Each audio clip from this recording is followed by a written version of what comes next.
Hello, Isabelle Pavelic speaking, HR Director for VWT. We have already launched the first and second part of the podcast, so if you haven't listened to them yet, I encourage you to do so. In this part, with Rana, CFO of VWT Middle East, with Brandy, Sales Manager at Anox Calnes, VWT Sweden, with Fabiano, Project Execution Director in VWT Latam in Brazil, and with Benoit, CEO in VWT Canada, we will find out what their personal actions toward gender diversity are and what future they would like for their children.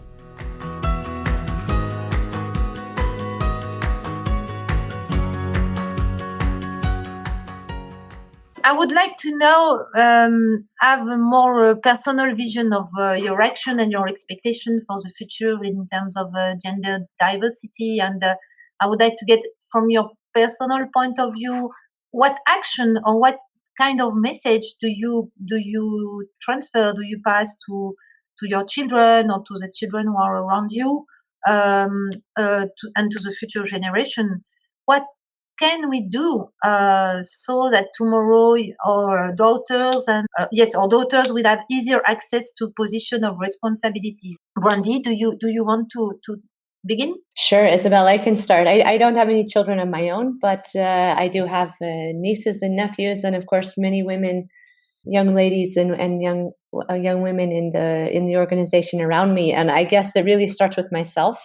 By setting myself as a good role model for them, by being a good mentor to them.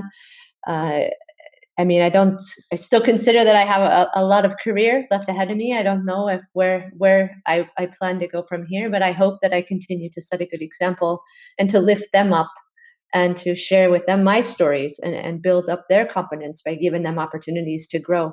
Because I know even as a woman, I'm also guilty sometimes of knowing that I can do it very easily or the way I want it done, to sometimes pass that responsibility off to somebody younger, whether it's a younger man or a younger woman. And we need to challenge ourselves to do that, because that's how they grow. And that's the opportunities that were given to me, right? Somebody gave me the chance to learn and to grow and develop. And we need to continue to do that, not just with the young women in the organization and the women around us, but also all the young people in our organizations. For sure. Okay, thank you so much. And Rana, do you have some dedicated message to your children? I don't know if you have girls or boys, but I'm a mom of 3 boys. I have 3 boys. Okay. So, and no diversity at all. Yeah, no diversity, but they are learning diversity. I believe that the woman has the right to decide to have a career without having guilt feeling about the time spent at work or at home. But in my case, it would not have been possible without my husband's support, of course, and my kids' understanding. So what I would like to say that I don't feel like I need to talk or to give messages to my boys about gender equality, because they are growing in such an environment. They witness it every day at home. And I example of their eyes. Exactly. So, but and I hope it will positively influence their attitude when they will grow up, both in the professional and in the personal life. I'm sure it will have an impact on the way they will consider their life, for sure. Hopefully. Fabiano? Well, I have one kid. He's a 2 years old boy. I have also one nephew, and actually 3 nephews, and I think that the message that I will keep passing to them is that we are all equals. So, and I think this is the most important thing. And I will also do my best in keeping teaching them that to respect people, and not to respect gender or skin color or origin or whatever. So I think it's the most important thing, and especially for the young girls and women. I think I will keep encouraging them and supporting them as much as I can to fight for their dreams and ambitions, and to stay steady on it as well. because they have to believe themselves. That's the first thing. And I think it's part of our jobs to encourage them. And it starts at home as well, but we have to do that with people that surround us, so women and girls. Okay, thank you, Fabiano. Benoit, you told us that you have one boy and one girl. So, do you think that you have different kind of message to them? What do you think? What kind of action or message you transfer to your children? In fact, it's really where you are located, because in Montreal, it's the diversity is there. Okay, there's a lot of different people from all across the world. Okay, there's a lot of, and they were, one is on the high school, and the school, the private school that we have chosen, I will tell you, it's probably 40% of girls at that school, and a lot of different culture. So they are diving into diversity and, let's say, gender equity more than what we were us 20, 30 years ago.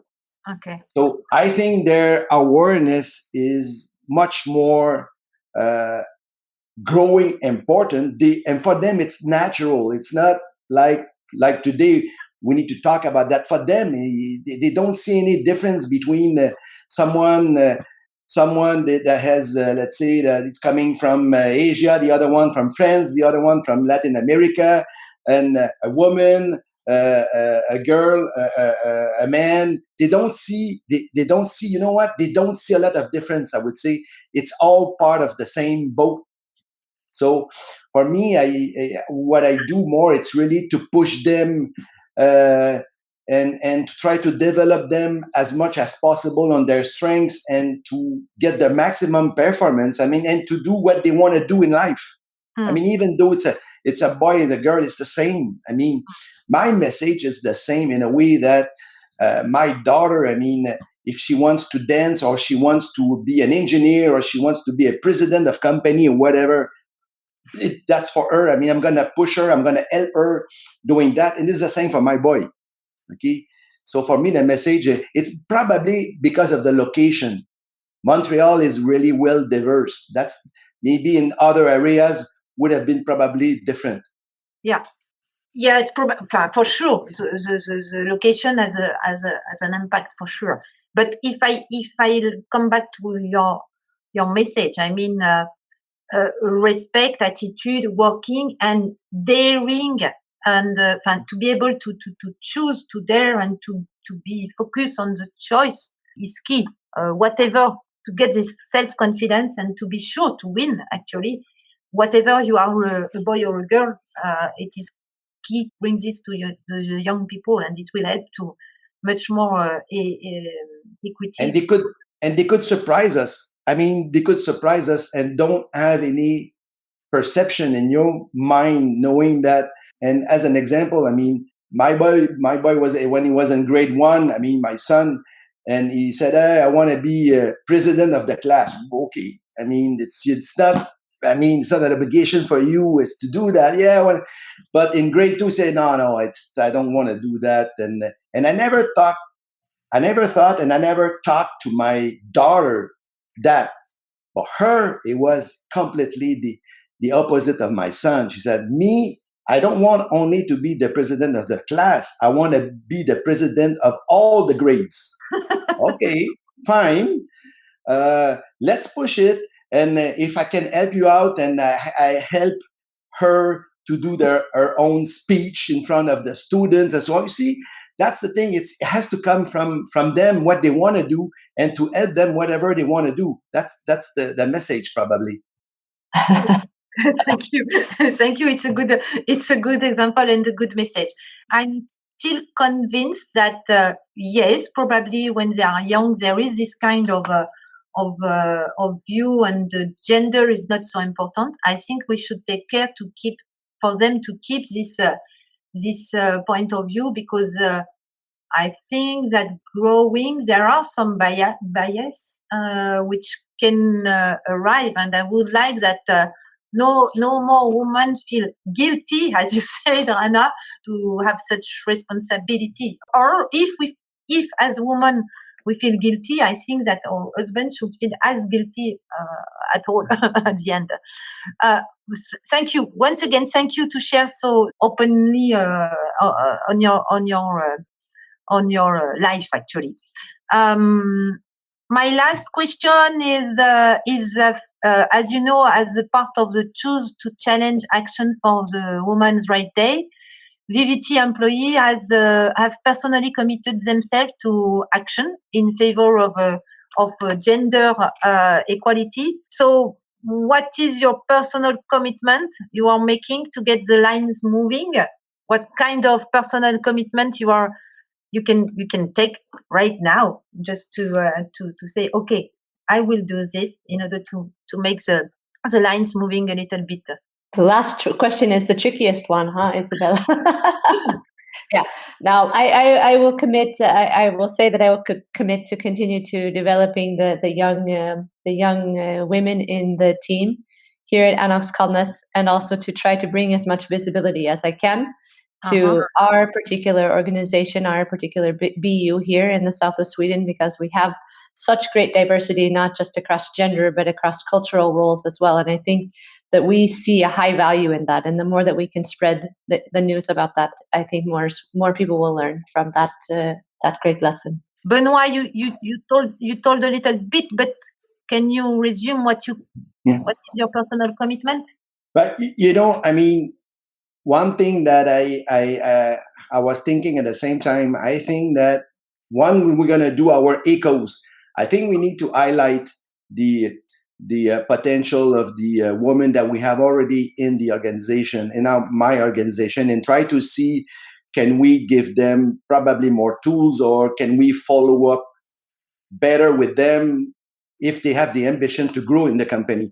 I think that that's something that we should do more. Now what we did is it was kind of a pool, and we select, but maybe something more dedicated to women in the organization when we do ecos.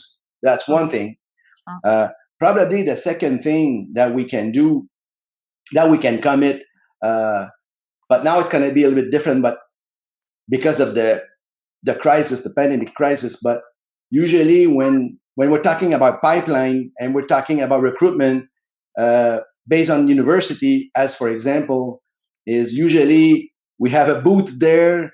We have our HR people that are there to try to recruit people. And one thing that is usually we could do, and it's an action, it's not a difficult action, is select someone in the organization, a woman, an engineer that we have more, and try to give her more time to work with the HR and to go at the university and to be your, porte-parole,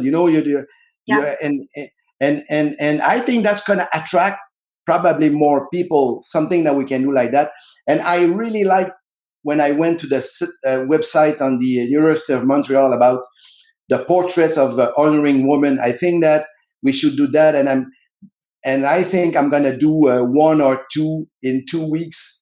I'm gonna select someone or two, and we're gonna, if they want, to give her, let's say, the time to during our employees meeting or whatever, to present what they do and how they did, and so on. I think that we need to show her, to show them better into the organization. This is probably what I'm gonna do. Good. In a shorter period. And Benoit, I should just remind you that you can use also, because we have done some video with the This Is Us campaign where we put under the light some position, some experience within VWT, and I think that a good part of them have been made with our woman employees. So I think you can also use this for your action in terms of recruitment and so on. Yes, thank you, Benoit. Fabiano. Well, my personal commitment, I can say that that I am committed to keep assuring actually that the women who form part of my team or might join the team in the future regardless it is an internal promotion or something that is someone else that is just joining the team. I want to keep assuring them that they're gonna have access to the same opportunities, equal pay, and recognition. And I think as well to keep listening to them, because it's also important to give them voices so they can speak up their mind, speak up their ideas. So I think it's also important to let them speak, so they can fight for their space and for their ideas as well. And I think at the end of the day, it's taking advantage of this diversity, because I think that was Brandon that was saying that at the end of the day, I think that diversity is a good thing. It's not a bad thing. So, and the diversity, having people from different cultures, different genders, or whatever. So it's always good, because people can bring different ideas and help help not only themselves but the business to grow as well. Definitively. Thank you, Fabiano. Rana, what could be your personal commitment? I'm committed to empower women working in the Middle East team. I will try to help them gain confidence, share my experience with them, convince them to move from their comfort zone to grow further. Yeah, okay. Thank you. Thank you so much. And I think that you're all right. And I can just tell you that we are working on I don't know how to call it, the mixity policy and so on, and I definitively will come back to you to check the ideas or to get new ideas. I want to really thank all of you warmly for participating to this exchange, to this podcast. March 8th is still an important day to make progress in the right direction. Even if I hope that one day this day will no longer be necessary. Once again, I want to thank you very, very warmly for your open mind, for your transparency, and for your very inspiring exchange. Thank all of you for that once again, and I hope we will meet physically soon, and that we will go on this interesting conversation. Thank you so much. Right, thank you. Thank you, everyone. Thank you. It was really good. Bye. Hope to see you soon.